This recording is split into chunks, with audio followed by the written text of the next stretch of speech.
kesiapsiagaan Bang. Apa abang tahu bahwa kesiapsiagaan itu sangat mempengaruhi keberhasilan dalam menghadapi api?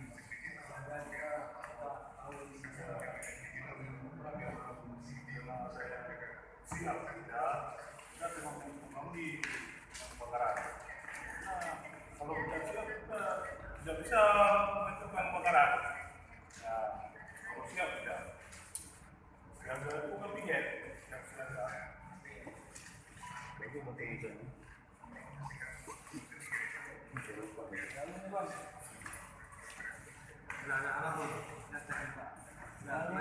Apakah dinas pemadam kebakaran di sini ada memberikan pelatihan tentang kesiapsiagaan?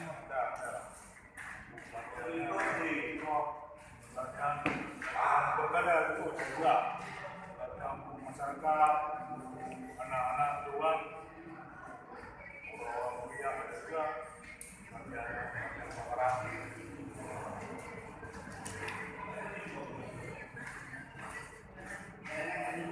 Apakah dinas pemadam kebakaran ada melakukan perancangan rekayasa untuk mengendalikan risiko yang bisa dalam kebakaran? Jangan rekayasa itu ada. Kamu ada. Sebuah gedung gua itu rencananya seolah-olah kebakaran betul-betul. Tapi ada yang korban, ada yang penyelaman korban.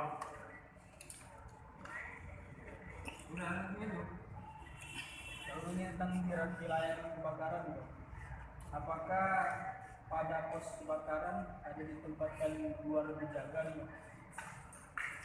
Pos kebakaran dia 1.000. Jam pos kebakaran. Di atas. Memang dalam 1.000 itu dibagi-bagi anggota ada 5 pos. Dalam 1.000 ini personilnya 22 orang. Dibagi-bagi tiap pos. Satu pos berapa orang, misalnya ada yang supir, ada yang pemegang selang, manajer, ada semua.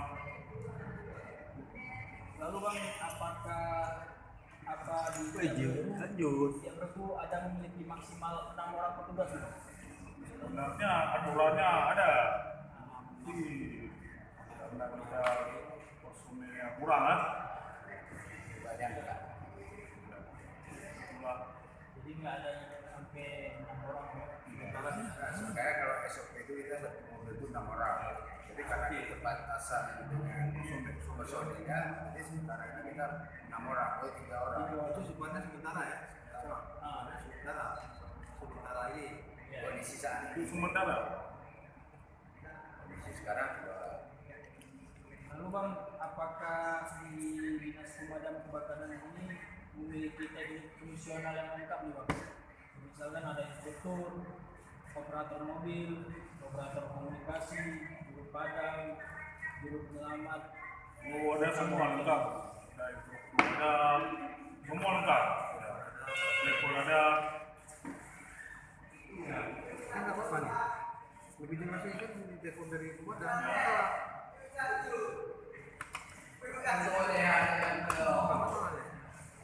Jadi